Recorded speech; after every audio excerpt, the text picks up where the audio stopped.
श्रीनगर में ठंड ने तोड़ा इस सीजन का सारा रिकॉर्ड। तापमान -6.2 डिग्री तक पहुंचा। डल झील का बड़ा हिस्सा बर्फ से ढका। लोग अलाव का सहारा ले रहे हैं। उधर करगिल, लेह और लद्दाख में जमे सभी तालाब, नदी नाले। मौसम विभाग का अनुमान, आने वाले दिनों में घाटी के दूसरे हिस्सों में और गिरेगा पारा।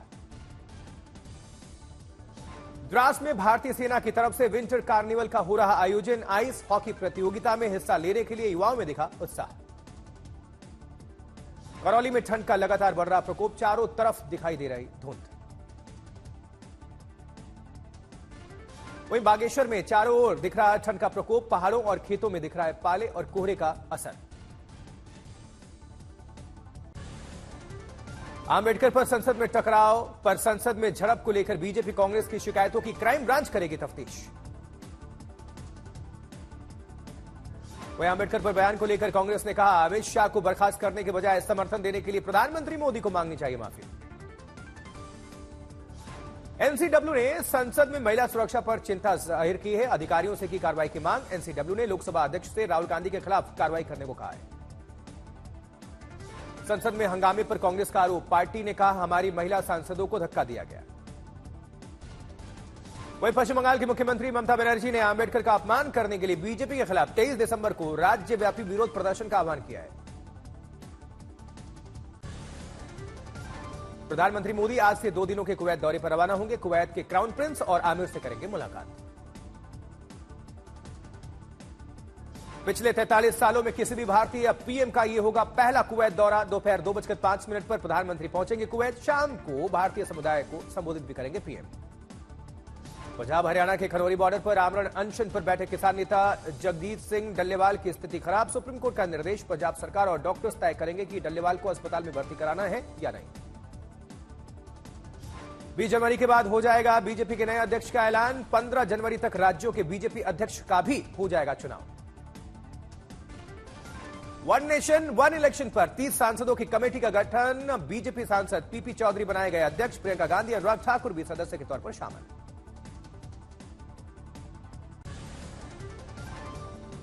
वहीं आंबेडकर पर HM home minister Amit Shah की टिप्पणी के खिलाफ बीएसपी ने 24 दिसंबर को राज्यव्यापी विरोध प्रदर्शन का आह्वान किया है। त्रिपुरा की राजधानी अगरतला में आज पूर्वोत्तर परिषद की 72वीं बैठक है। गृहमंत्री अमित शाह की अध्यक्षता में होने वाली बैठक में केंद्रीय मंत्री सिंधिया और पूर्वोत्तर राज्यों के राज्यपाल और मुख्यमंत्री शामिल होंगे। वहीं सीएम योगी ने लखनऊ में अपने आवास पर नोएडा इंटरनेशनल एयरपोर्ट के लिए जमीन देने वाले किसानों से की बातचीत। सीएम योगी ने अधिग्रहित जमीन का मुआवजा बढ़ाने का ऐलान किया।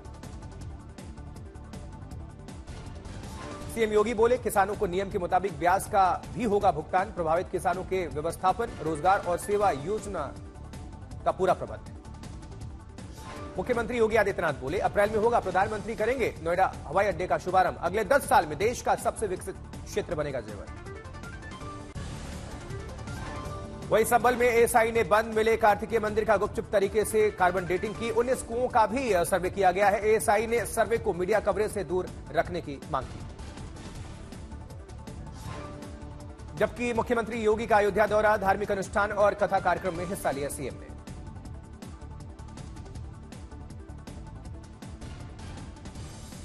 तो मुझे कोई एक दिन बता रहा था, जब कोलकाता के पास वो रिक्शा चलाते हैं, तो मुझे बताओ, अगर उसने कूड़े किए होते, इन मंदिरों को तोड़ा नहीं होता, तो रिक्शा चलाता क्या?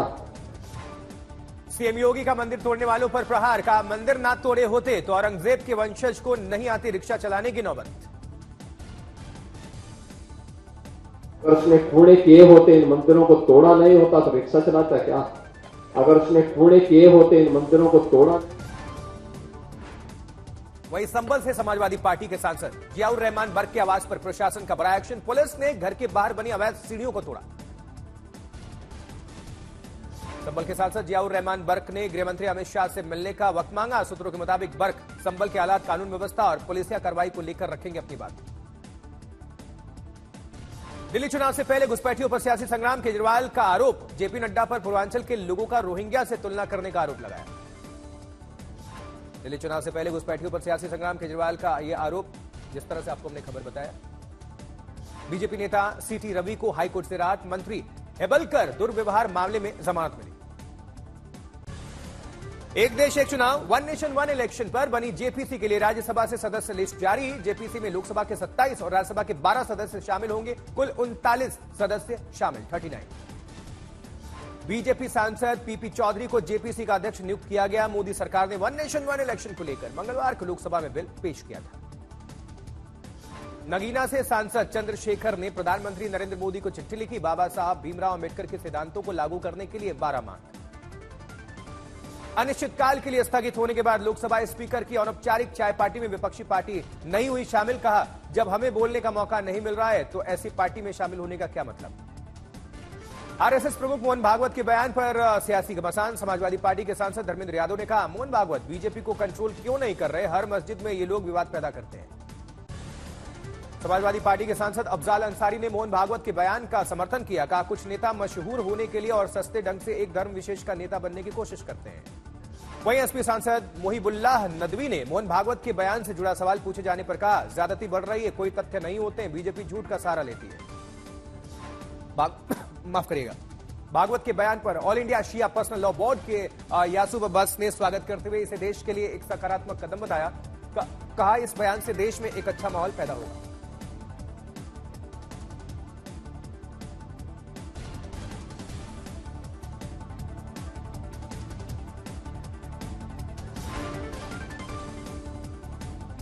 वहीं भागवत के बयान पर बिहार के पूर्व उप मुख्यमंत्री तेजस्वी यादव ने तंज कहा, बीजेपी का तो काम ही है इन सब मुद्दों पर बातचीत करना। बीजेपी को देश की प्रगति, भाईचारे पर बातचीत करनी चाहिए। वहीं कांग्रेस सांसद मनीष तिवारी ने कहा, कथनी और करनी में फर्क नहीं होना चाहिए। सुझाव अच्छा है, लेकिन ये राय उन लोगों को देना चाहिए जो ये सब करते हैं।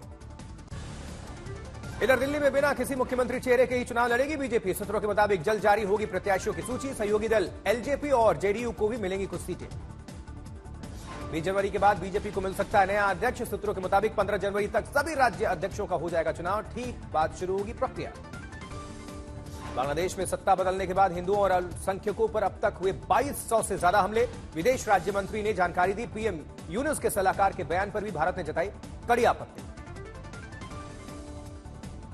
21 से लेकर 22 दिसंबर कर दी 2 दिवसीय यात्रा पर कुवैत जाएंगे प्रधानमंत्री नरेंद्र मोदी। इस दौरान वो कुवैत के नेताओं के साथ करेंगे विचार विमर्श। साथ ही भारतीय समुदाय को भी संबोधित करेंगे, मुलाकात करेंगे पीएम।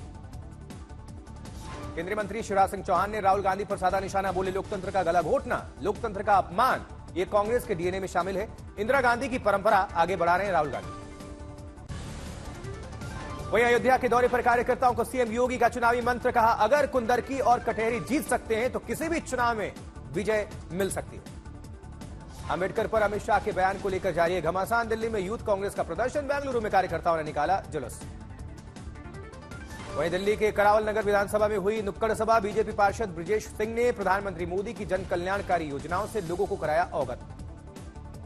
उधर अजमेर दरगाह मामले में आज मजिस्ट्रेट कोर्ट में सुनवाई। 3 पक्षों ने केस में पार्टी बनने के लिए डाली है याचिका। अब 24 जनवरी को अगली बहस। भारत के ट्री मैन घनश्याम गुप्ता जावेरी ने एक पेड़ मां के नाम पहल के विजेता का सम्मान किया। प्रधानमंत्री के आह्वान पर एक पेड़ मां के नाम को आगे बढ़ाते हुए अपनी मुहिम पेड़ लगाकर मैं बन सकता हूं करोड़पति पर दिया जोर। महाकुंभ को आकर्षक बनाने के लिए पहली बार संगम की रेती पर डोम सिटी का निर्माण। जमीन से 18 फीट ऊंचाई वाले डोम सिटी से होंगे महाकुंभ के अलौकिक दर्शन। 50 करोड़ रुपए की लागत से तैयार हो रहा संगम नगरी में डोम सिटी। 4,00,000 स्क्वायर फीट में बनेगा डोम सिटी। एक बार में 200 श्रद्धालुओं के ठहरने की डोम सिटी में होगी व्यवस्था। लग्जरी होटल जैसी सुविधाएं होंगी। महाकुंभ के आयोजन को लेकर पुलिस की तैयारी। सीसीटीवी कैमरा कंट्रोल रूम से रखी जाएगी निगरानी। 13 जनवरी 2025 से महाकुंभ का शुभारंभ। संगम तट पर लगेगा आस्था का महामेला। श्रद्धालु लगाएंगे आस्था की डुबकी।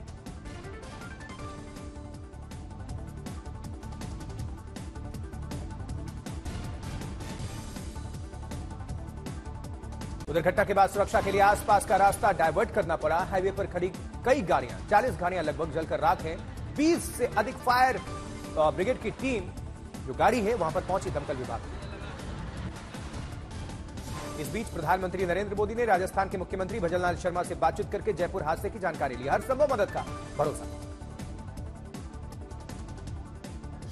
मेरठ में पंडित प्रदीप मिश्रा की कथा के दौरान भगदड़, कई महिलाएं जख्मी।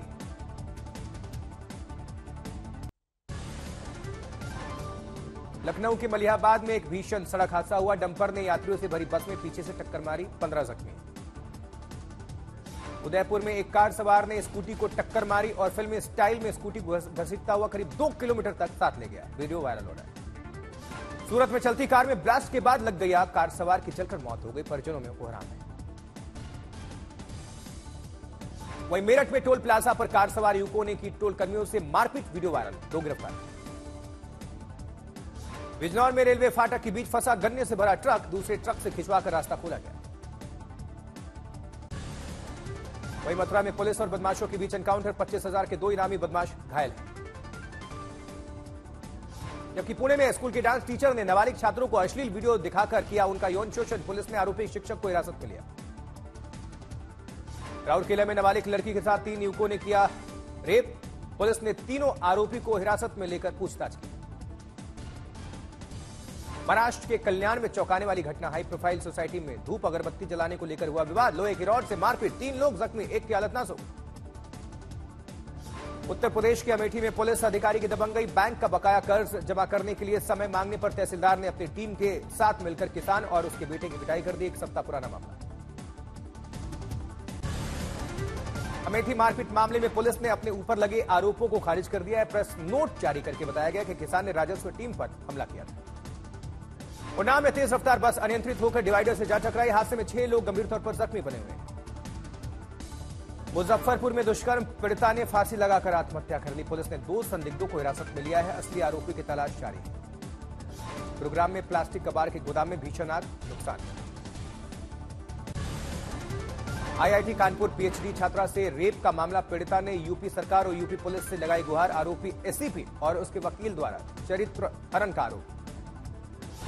वहीं बिहार में बेगूसराय में पति ने बेरहमी से गर्भवती पत्नी की हत्या कर दी, ईंट से कुचलकर मारने के बाद शव को नदी किनारे फेंका, पुलिस ने आरोपी पति को गिरफ्तार किया है। राजस्थान के झालावाड़ में जिला जेल के बाद ड्यूटी पर तैनात एक कांस्टेबल ने साथी कांस्टेबल पर गोली चलाई। कोलकाता के टोपसिया इलाके में भीषण आग, कड़ी मशक्कत के बाद आग पर काबू। उधर बिहार के बेगूसराय में बेखौफ बदमाशों ने दिन दहाड़े होमगार्ड जवान की हत्या के आरोपी युवा की गोली मारकर हत्या कर दी, परिजनों ने गांव के ही 3 लोगों पर हत्या का आरोप लगाया। लखनऊ के आलमबाग यार्ड में एनडीआरएफ ने ट्रेन एक्सीडेंट को लेकर मॉक ड्रिल किया है। अतुल सुभाष के बेटे की कस्टडी के लिए दाखिल अर्जी पर सुप्रीम कोर्ट का नोटिस, कोर्ट ने बड़ा दखल देते हुए यूपी, हरियाणा और कर्नाटक सरकार को बंदी प्रत्यक्षीकरण याचिका पर नोटिस जारी करके 2 हफ्ते में जवाब मांगा। 2025 में भारत के जॉब मार्केट में 9% की बढ़ोतरी होने का अनुमान, आईटी, रिटेल, टेलीकॉम और बीएफएसआई सेक्टर में सबसे ज्यादा नौकरियों के मौके पैदा होने का भरोसा है। आर्टिफिशियल इंटेलिजेंस एआई से नकली वीडियो, फोटो बनाकर लोगों को ठगने की कोशिशों पर लगाम लगाने के लिए यूट्यूब ने उठाया कदम। 2024 में अल्ट्रा हाई नेटवर्थ व्यक्तियों की संख्या में भारत ने चीन को पीछे छोड़ दिया है। यूएनएचआई की संख्या के मामले में भारत एशिया में 3रे और दुनिया में 6ठे स्थान पर है। सरकार जल्द ही भारत दाल योजना के तहत सब्सिडी वाली दालें ऑनलाइन प्लेटफॉर्म्स पर लॉन्च करेगी। वहीं केंद्र सरकार ने स्मार्ट सिटी मिशन के तहत 8,000 से ज्यादा प्रोजेक्ट्स में से 7,380 प्रोजेक्ट्स पूरे होने का दावा किया है।